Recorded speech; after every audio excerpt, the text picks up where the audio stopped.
ఓం నమో భగవతే శ్రీరమణాయ. అందరికీ నమస్కారం అండి.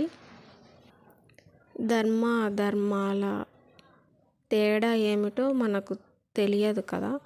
అలా తెలుసుకోవాలి అని అంటే ఏది ఎప్పుడు ఎలా చేయాలో మనకు అర్థం కాదనమాట. మామూలుగా మనం జీవనంలో కొన్ని క్లిష్ట పరిస్థితులు అవి వచ్చినప్పుడు ఏం చేయాలనేది మనకి మామూలు జీవనంలో తెలీదు. ఇలా ఈ ఆధ్యాత్మికంలో వచ్చిన తర్వాత మనకి ఆ పరమాత్మ విచారణ అంతా అర్థమైన తర్వాత ఇది తెలుసుకునేది ఎలా అంటే మనకి మన లోపలనే తెలిసిపోతుందా అని చెప్పుకోవడానికి ఒక చిన్న ఉదాహరణ. మన ప్రశాంతతకు ఏమాత్రం అది చెరగకుండా చూసుకోవటమే ధర్మం అని మనం చెప్పుకోవచ్చు. అయితే ఇక్కడ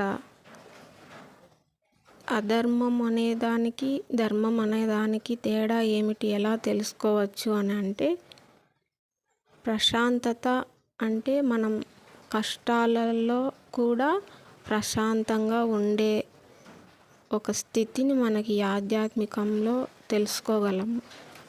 అయితే సుఖం కోసం మనం సుఖపడడానికి, సుఖ జీవనానికి మనం ఏదైనా చేస్తున్నాము అంటే ఇతరులని ఏది చేసినా సరే మనం హాయిగా ఉంటే చాలు అని అనుకునేది అధర్మం. అలా మనం ఇతరులని ఇబ్బంది పెట్టి చేసేది సుఖం కోసం.